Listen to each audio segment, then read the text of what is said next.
in trances, going off to different places, different planets. Watch your aura pass me by. Hi guys, welcome back to my channel. It's your girl Susan here, back with another amazing video. If you're new to the channel, welcome. My name is Susan and I create videos on faith, lifestyle, dance and fashion. And if you're a returning subscriber, thank you so much, and let's get right into the video. I know I've been going for a minute, but you guys, work has been super busy. Like, work has just been so busy. I've been so tired I couldn't even pick up the time to vlog. So this is like when I'm actually managing to do that, though I'm still a little bit tired because I just came back from Lusaka yesterday. I had attended one of my colleagues' Chilanga Mulilos, and that was my first ever Chilanga Mulilo, and I'm just gonna insert a few clips here.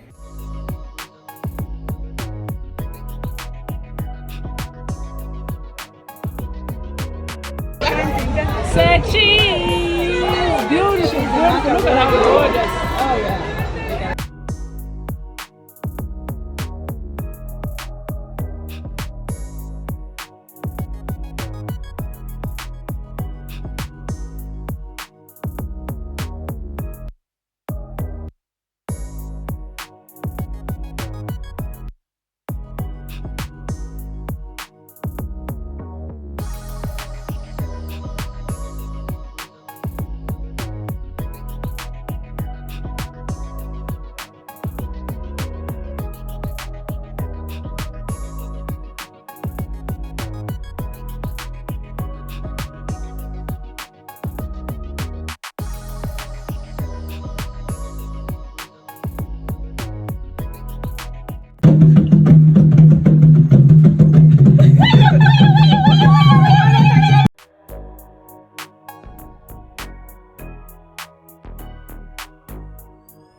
So yeah, that was my trip to Lusaka for the first ever Chilanga Mulilo that I've ever attended, and it was so much fun, you guys. It was such a lovely experience. I had so much fun.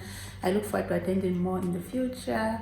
So yeah, currently time check, this should be about 8-10 hours, and I'm just about to go for work. This is my fit check, my jumpsuit, some boots because I'm not about to get dust on my feet. And yeah, I'm on call this week, so I'm gonna try, like, I'll really try, you guys, to vlog my call week as an Srmo in pediatrics, and I'll try to like let you guys on the important cases that we get to see, and hopefully you guys can learn a thing or two. So for now, just stay tuned, like, share, subscribe, and enjoy the video. Hi guys, welcome back. So time check, this is around 19:15 and I am back home now, just from having a shower, and I am currently having some fruits while I prepare supper. Yeah, so just to give you guys an update of how my day was, it was actually quiet in the morning. Yeah, I only got 2 admissions today, and the first admission that I got kept me quite busy because it came around, that should have been around 12, yeah, around 12 midday. So this was a 8-month-old baby, a referral from the local clinic for, they wrote acute gastroenteritis with no dehydration, but when we assessed, this baby was severely dehydrated. So sunken eyes, so signs to help you know that there's dehydration in a child. You have to check for the skin pinch. It's what we call the skin pinch or skin recoil. So basically, like, when you pinch the skin, right, like you pinch the skin like that, and when you let it go, it's like supposed to reduce immediately. But if there's like severe dehydration, it goes back slow, like the reduction is very slow. If there's some dehydration, there'll be some minimal, there'll also be some little bit of some slowness in reduction. Okay, so there's some poor skin recoil, about like 2-3 seconds, yes, and then the eyes were also sunken, so you also check for the eye signs. Okay, they'll be very sunken or inward. Okay, so the eyes were very sunken, then the mucous membranes were dry. Okay, so you check in the mouth, how does the mouth appear? Does it look dry? Is it moist? You check for tears. Are there tears when the baby is crying? Are there no tears? If there are no tears, those are signs that this baby is severely dehydrated. Okay, and also, are they able to drink ORS or Srmo? Okay, so if they're not able to take ORS, then they are severely dehydrated. Okay, if they are eager to drink, they can take the ORS, then they could just be in some dehydration. Okay, and also the GCS, how do they appear? Are they alert or are they lethargic? Are they irritable? Are they crying?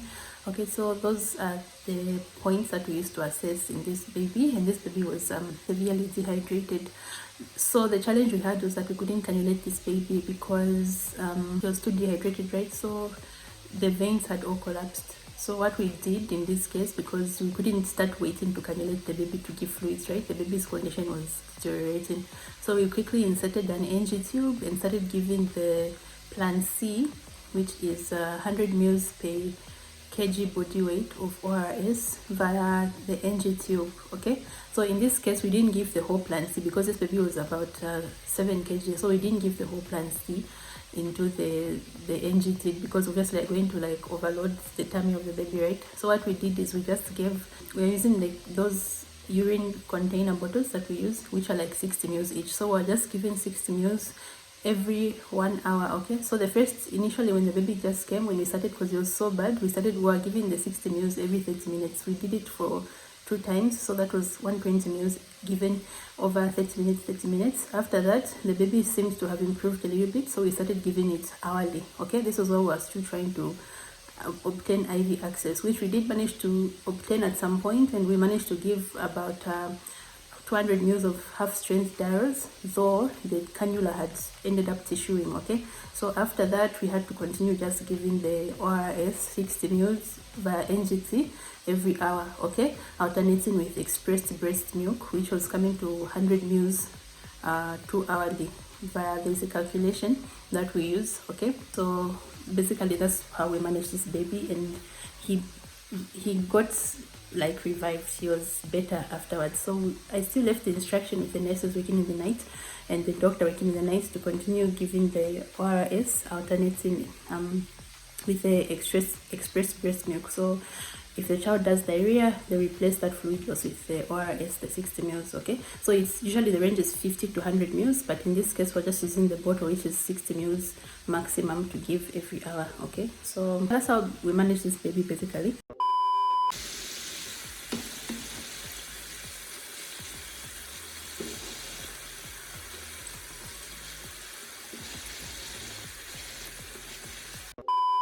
So yeah, that's basically how we manage this baby. Okay, so we had to act fast because, like I said, when these babies come in severe dehydration, they can quickly go into hypovolemic or even worse, septic shock, and they're trying to avoid that. Okay, so vital signs to look out for if you're suspecting this baby is going into septic shock or rather hypovolemic shock. First, they're going to have very fast pulse, feeble and very fast, a tachycardic heart. They'll also have cold extremities. Okay, so these are signs that should tell you that this is not good. It's a bad sign, and you have to act fast. Okay, to avoid the baby going into worsening into hypovolemic shock. Okay, if it's septic shock, you're going to have a spike in temperature. Of course, spike in temperature coupled with the cold extremities, or sometimes they can be hot, warm extremities. Okay, yes, and then they could also be a fast pulse or a thready pulse, and the respiratory rate will also skyrocket. Okay, so this what's going to point you into knowing if a child is going into shock. Okay, septic or hypovolemic. So thankfully this baby didn't go into hypovolemic shock. We managed to resuscitate the baby fast and give the ORS, okay, by NGT. So if you see that you're not able to cannulate, you're failing to cannulate, don't wait until you achieve cannulation. Okay, you can simply just put an NG tube, and you can try other means like on intraosseous, okay, where you insert the needle right into the bone marrow and start giving the IV fluid from there. Okay, so we did attempt the intraosseous, but it was proving to be difficult. We are not able to aspirate the blood from the bone, so we just opted to do the NG tube, which was proving to be effective. And like intraosseous, it could end up tissuing, and it was taking a bit of some time. Okay, so if you see you're also not managing with your intraosseous, you're struggling a bit, you just go with your NG tube. Okay, don't take time, don't hesitate. All right. Yeah, so that's how we manage this baby. Also, we covered on broad spectrum antibiotics. Okay, so make sure you put these babies on antibiotics. Okay, just to cover. All right, broad spectrum antibiotics, collected bloods for baselines, and also to order blood for transfusion. Okay, because remember I said these babies can easily go into septic shock. So if you're anticipating that, it's better you just ready for everything. Okay, because blood transfusion has been proven to help with management of babies who come in septic shock. Okay, so we just prepared the blood and it came and we just kept it in the ward. Okay, just in case the baby might end up needing that blood. Okay, yeah, and also put your zinc sulfate, because remember the baby is losing electrolytes. Okay, so you need to replace those. Okay, so zinc sulfate, put your ORS via NGT or modified plan B IV fluids if you're able to cannulate. You give those IV fluids. Okay, broad spectrum antibiotics, and yeah, broad spectrum antibiotics, and basically you monitor your child. Okay, so hourly monitoring. Okay, vitals should be recorded every 15 minutes. Make sure the child is not losing, still having losses. If they're still having losses, you make sure you replace those losses. Okay, so what I was doing, if the child has diarrhea, I give again a 60 mils. All right, yeah, so that's basically the first patient I had. It kept me quite busy because we tried like for an hour or two just trying to cannulate, but at the end we were just like, you know what, let's just use the NG because yeah. So the second case, also similar to the first one, was some AGE, vomiting and diarrhea, but this one was not dehydrated. Okay, so for the babies who are not dehydrated, so all this I'm telling you about these patients, these are patients who do not have severe malnutrition. Okay, yes, so if these babies are dehydrated but there's no severe dehydration, you're managing them with the plan A, B and C over diarrhea diseases or gastroenteritis in children. Okay, so I'll put the table for you guys here. You can see clearly how the management goes for plan A, B and C. Okay, if however there is some in this dehydration, the management is totally different. Okay, I think I had mentioned about it in my previous video where I vlogged about the night on call in pediatrics. Okay, so basically you are going to use what is called a critical care pathway chart. Okay, it's in the other video, you can just check it out. You're using that pathway to guide you into how much Srmo you're going to give this baby, because you're not using ORS, you're using Srmo. Okay, and you're going to be alternating with F75. Okay, so just check out the video. I explain and illustrate everything clearly in that video. Okay, so that was basically my call for today. Wasn't so busy, didn't have any interesting cases, just those two, but I will keep you guys posted tomorrow and see how it goes. If there's any interesting case, I'll try to update you guys in vlog, and also try to vlog around the wards and see if I can capture anything interesting, that like a procedure that you might want to know or learn a thing or two about. So I hope you guys are enjoying the video. Stay tuned, like, comment, share and subscribe, and I'll see you tomorrow.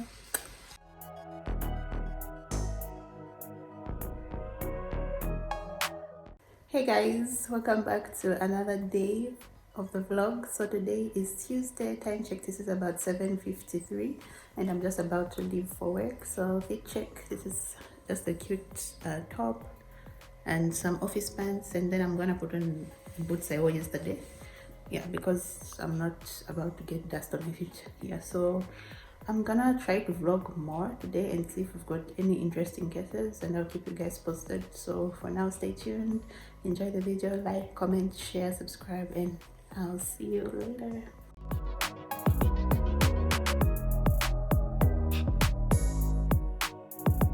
Hi guys, so time check, this is around 10:30-ish. I just finished my post-admission round. It wasn't so busy. I only had like 2 admissions in the night. One was a case of one was a neonatal case. Yes, neonatal jaundice and early onset neonatal sepsis. Was admitted in the NICU. Then on this side of the ward, I just had a 5-year-old non-sickle cell patient who came in acute chest syndrome, complaint of chest pain. So the management for these is not difficult. You just have to assess and see if it's actually an acute chest syndrome or is a vaso-occlusive crisis. Okay, and if it's an acute chest syndrome, you want to put the child on 2/3 of the maintenance fluids. Okay, so you don't give them the whole entire maintenance, you put it as 2/3 of that maintenance. Why? Because they're trying to avoid fluid overload in these kids, and also what we call the syndrome of inappropriate ADH secretion. Okay, then you can also put them on your sickle cell drugs, which is your folic acid, your Dept and your hydroxyurea. Yes, and you can put painkillers, okay, pain management, paracetamol, brufen, or morphine if the pain is too severe. Okay, so that was basically the admission I had. He's stable now, the pain has stopped, so we're just observing him, then we'll probably discharge later in the afternoon. Yeah, so basically it was just that. There's nothing really much interesting, but I'll keep you guys posted. I'm currently just sitting in the senior doctor's office, and I'm just here until 16 hours. Yeah, because I can't leave the hospital just in case of anything. So if anything comes up, I'll be sure to vlog and let you guys know. But for now, stay tuned, and I hope you guys are enjoying the video. M4 maternal medical and surgical conditions. So M4 11, eh? Alright. Hey guys, welcome to another day of the vlog. This was on the 3rd of September 2025, and as you can see, there was nothing much happening. It was a quiet day, so I just sat in the Srmo's office and I was kind of dozing, as you can see. But yeah, do stick around and I'll be sure to vlog if anything interesting pops up. For now, hope you guys are enjoying the video. Like, comment, share and subscribe. So I just decided to sneak my camera and show you guys a bit of a pediatric HDU or high dependency unit, and as you can see, it's quite empty. We have no critical patients.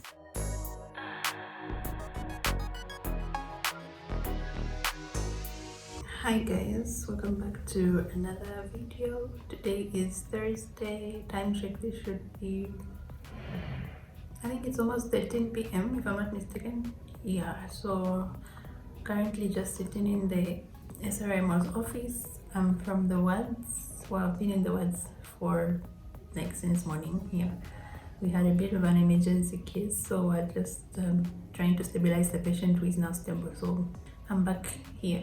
Yeah, so just a bit of a run through. I only had 2 patients that were admitted the previous day.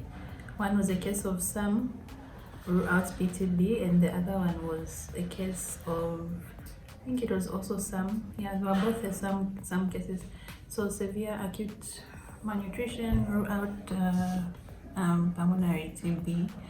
Yeah, so if you haven't watched my previous video where I talked about how to manage severe malnutrition patients, you should check it out, because everything on management I put in that video, and you're basically using what we call the critical care pathway chart, which is going to guide you into how to administer feeds and if they need Srmo and all that stuff. Yeah, so for these patients, they were not having any diarrhea, active diarrhea or vomiting, so we did not put any Srmo for them.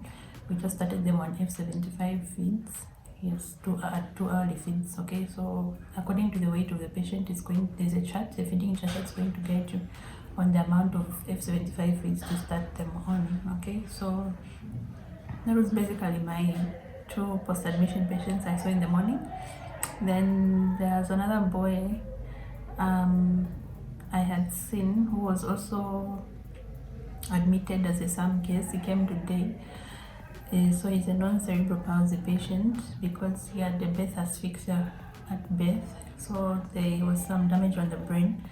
Yeah, so Srmo with cerebral palsy, but he was in shock. Okay, he was in shock with a high temperature and cold extremities and tachycardic heart. So basically we manage a septic shock. Okay, so what you do in a septic shock patient who is in Srmo, okay, you don't manage as just a normal shock in a normal baby without Srmo. It's different. Okay, the approach is different because what you're trying to avoid overloading these children. Like we said, there's malnutrition there, so you can't just give fluids like you're giving a normal baby. Okay, so for these ones, you're giving your IV bolus fluids at 15 ml per kg. Okay, you can use Ringer's lactate, you can use normal saline, okay, you can use half strength thyroids, but I prefer to use Ringer's lactate because then it won't spike the sugars.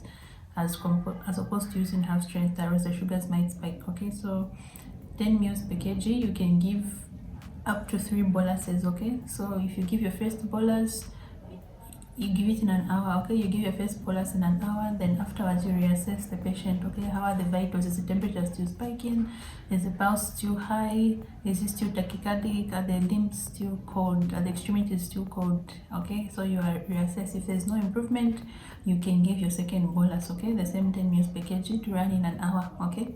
After that, you reassess again, okay?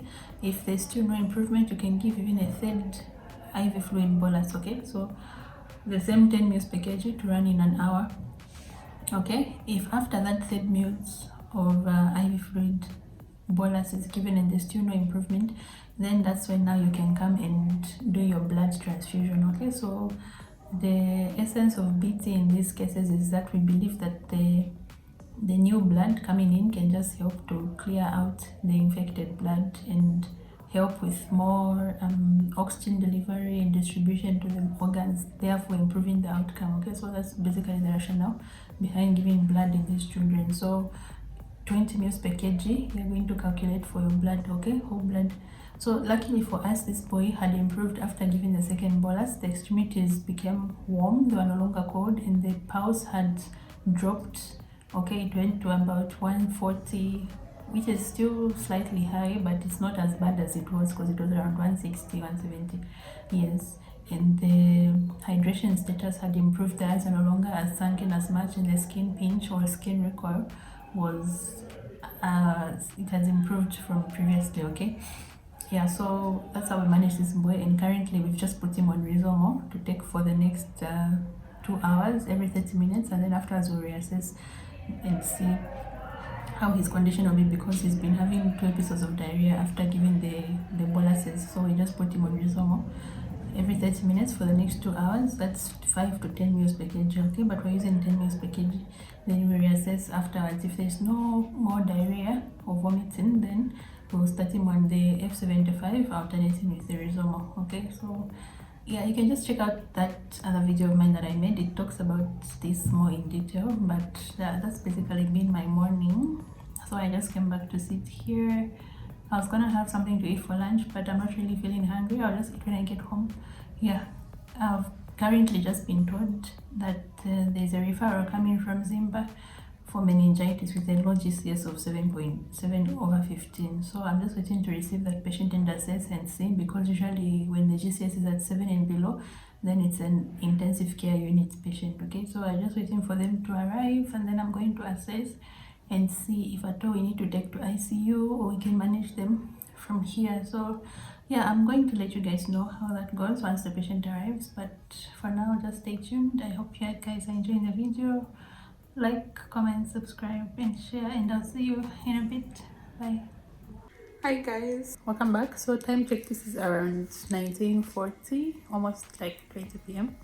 I literally just got back home, like I think that was like about an hour ago or so. Yeah, it kind of got super busy, like just after the referral arrived, like it was so busy I had to see the patient and like stabilize and make a proper assessment. Yeah, so 11-year-old girl was referred from ZAMBIA for meningoencephalitis, suspected meningoencephalitis throughout a space occupying lesion. So she had a 12-hour history. So 12-hour history of headaches and neck stiffness that began at home when she was asleep. She just suddenly woke up and started shouting, my head is paining, and had stiffness of the neck, and then developed a seizure right there and then at home, generalized in nature. Then that's how she was taken to ZAMBIA. Yeah, ZAMBIA so put her on phenobab to abort the seizure, which had been successfully aborted because we didn't see any seizure while she was brought at our facility. Yeah, and they gave her a high dose antibiotic. They didn't state which one it was, but I think they had given like ceftriaxone. Yes. And she was referred here with a full blood count result, which showed an HP of 11, but the white cell count was super elevated. I think that should have been around 18 or 20. Yeah, so I'm managing her as meningitis because her Koenig's and Brzezinski signs are positive, and there's the headache and the neck stiffness. But I also want to rule out a space occupying lesion because she's having a bilateral periorbital edema. They're very, very swollen. Yeah, so I just want to rule out a space occupying lesion. Otherwise, her eyes are both equal in reacting to light, and there's no paralysis or weakness in the limbs, so that's a good sign. Yeah, so I just put her on a high dose broad spectrum antibiotics. In this case, we didn't have ceftriaxone, so we used cefotaxime, and that's at 100 milligrams per kg body weight, which will give us TDS IV. Then I also want to cover on an antiviral because it might be a viral infection, right? So we put on a cyclovar also, which is at 20 milligrams per kg because she's less than 12 years old. If she was 12 years, we're going to put it at 10 to 15 milligrams. Okay, so we're using 20 per kg, which we're giving as TDS IV also. Then I also put some dexamethasone just to help with the inflammation. You can put that like just for the first 5 days. Yeah. So dexamethasone, that was at 0.08 per kg, BD,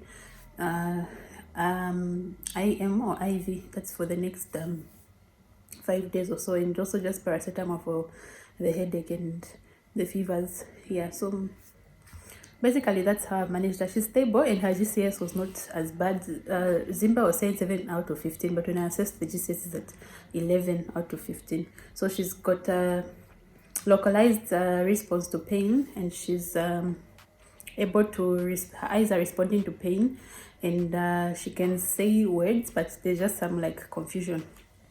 Like the words are not like how to say, the words are not like making proper sentences. Yeah, she's just saying things like stop or yeah. However, like she's oriented, like yeah, she knows where she is and everything. Yeah, so I'm just managing her meningitis throughout a space occupying lesion, and basically I had to do my baselines, malaria MPS throughout malaria, blood culture, blood baselines, and also I would ideally have done a lumbar puncture, but then I'm not too sure if there's a space occupying lesion because of the periorbital swelling, though the BPs are normal. They were like 115 over, that should have been, is it 55, was it 53?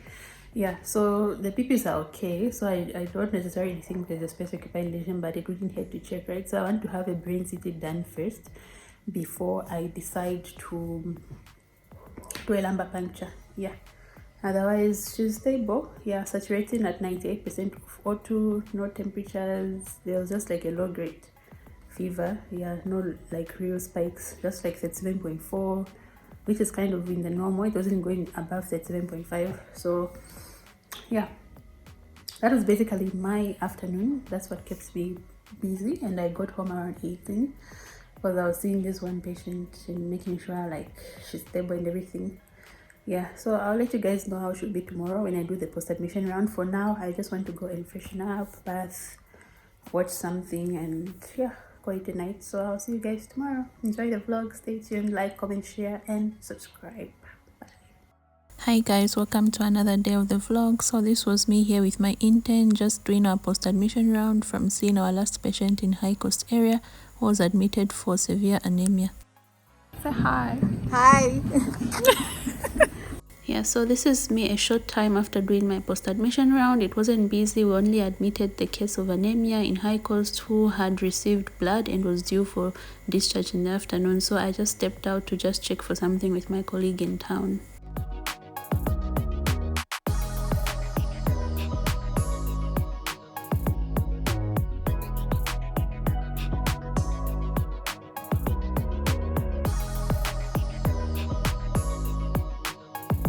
Hi guys, welcome back to another day of the vlog. So today is Saturday, the 6th of September, and time check, this should be around, I think around almost 10, if not 10 already.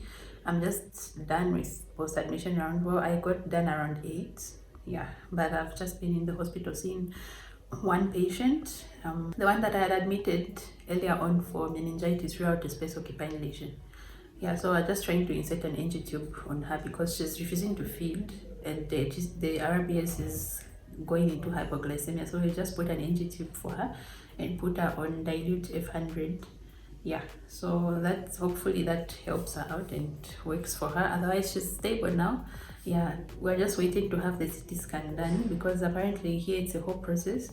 If we're trying to do the CT scan for the patient and they're not able to pay, we have to get an exemption for them which takes a bit of some time. So probably should have the CT scan done on Monday. We only managed to do the fundoscopy, which had showed some hemorrhage. Yes, but they were querying what was causing the hemorrhage. So hopefully the CT scan will be able to show us and rule out any lesions in the brain or anything. Yeah. Otherwise, I know I was supposed to vlog yesterday, but I couldn't. Yeah, because it was a bit busy. Like, it was a bit busy. I got home around, that was 18, 19. Yes, I had a patient who was admitted for some, in a non-CP patient. This boy had gone into hypovolemic shock in some. So like I said, when you're managing shock in some, is different from your approach to a normal baby who doesn't have some, right? So initially what you're doing is giving IV resuscitation with crystalloids, which is fluid of choice is normal saline, but you can also use Ringer's lactate or half strength diurese if the glucose is on the lower side, right? So we put this boy on 15 units per kg boluses of Ringer's lactate, yes, to run in an hour. Okay, so what you want to do while you're giving that bolus in an hour, you're also checking the vitals every 10-15 minutes, okay, because you're trying to see if there's response to the IV fluids or not. Okay, is the pulse coming down? Is the extremities getting warmer? Okay, so this boy, luckily his extremities had improved after the second IV fluid bolus. Yes, his extremities became warm, the pulse had gone back to normal, and the temperature had resolved. Okay, so we didn't have to go and give him blood, because remember I said when you're managing hypovolemic shock, right, or other septic shock, if the IV fluid resuscitation does not work, that's when you opt for your blood transfusion. Yeah, but in this case we just gave 2 boluses of IV fluids and there was a response. And yeah, the boy is okay now. Diarrhea has resolved, so he's just currently on F75 for now. Yeah, and then what other case of note did I have? Admission. So it's been quite, really. I've just had like sickle cell crisis, which came otherwise they're now stable. We just put them on the IV fluid maintenance, the painkillers and the sickle cell drugs. Yeah, otherwise it's been quiet, and hopefully it stays quiet this weekend, but I'll keep you guys posted if anything. Otherwise, I hope you guys are enjoying the video. Like, comment, subscribe and share. Hi guys, happy Sunday, welcome back to another day. So today is the 7th of September 2025, and time check, this is around 9:10. I'm just done with the post-admission round. Yeah, so it's been a quite Sunday, or rather it's been a quite Saturday night. Yeah, I only had one admission, which was a case of acute gastroenteritis with no dehydration, with some dehydration, sorry. So this was a 1-year-old who had come with more than 10 episodes of diarrhea over a course of 4 days, along with vomiting. On assessment, she was in some dehydration, so there was just some reduced skin recoil, dry mucous membranes. And so for these children, you really want to put them on either you can do a 75 ml per kg of ORS, which they can take orally. If they're not able to take orally properly, then you can put them on a modified plan B, which is going to be a half strength diurese as the same amount, okay, 75 per kg, given over 4 hours. After 4 hours, you come and reassess and check the hydration status, okay. If it has improved, you switch to plan A. If not, you keep the same plan B, okay. So yeah, so we put her on plan A. She's stable now, so she'll just be on 100 ml ORS, 100 ml per diarrhea episode. And also don't forget to give your zinc sulfate, okay, 20 milligrams per kg if they're above 6 months, and 10 if they're below 6 months, just to help replenish the electrolytes, okay. Yeah, and then the other case I had seen, I admitted yesterday, was a case of febrile illness throughout malaria in a non-CP patient.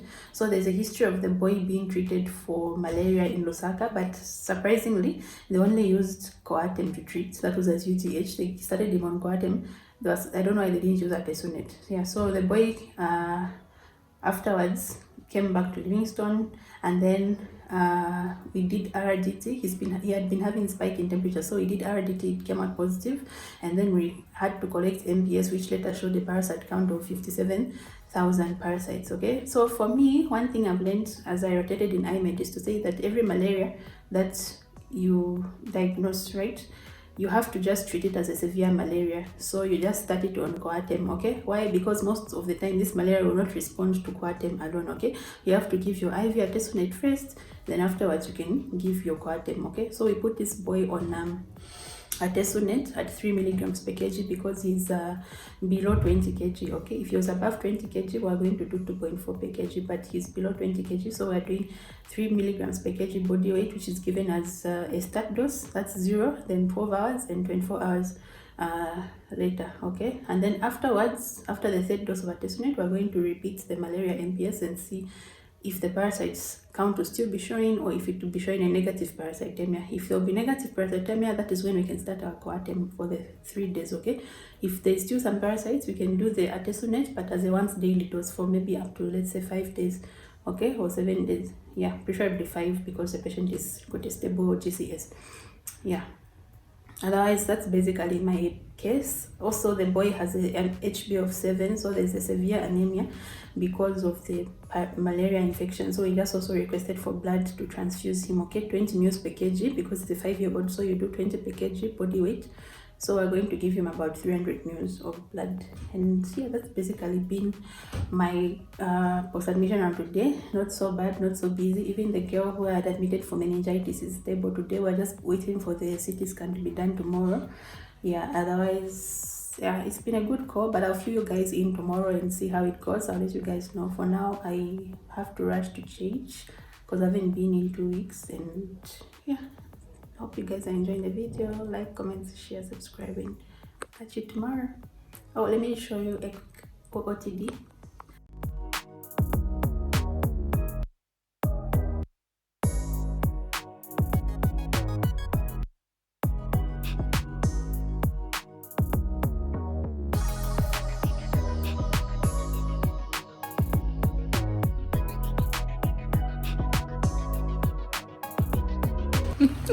As a YouTube. Hi. I'm Dr. Mawere. This is my able intern. At my able intern. She's my able senior. Hi guys, welcome back to another day of the vlog. So today is September the 9th, and time check, this is around 10:20, I think. Yeah, I'm home, as you can see, just in my PJs. Yeah, so I decided to get the day off because my core, as usual core, and if you're doing it for 1 whole week straight, was a bit hectic for me, so I just wanted to rest. Yeah, I just wanted to rest because I was super tired from my busy call last week, and I just remembered to vlog today because I remembered that I didn't update you guys on how the call went yesterday. Yeah, so apparently the intern who was doing call yesterday didn't make any admissions whatsoever. No admissions in the neonatal ICU, no admissions in the main ward. So I was only reviewing the same patients that I told you guys about, the meningitis and rule out space occupying lesion patient, and also the boy who were suspecting fevers, febrile illness, rule out malaria, sorry.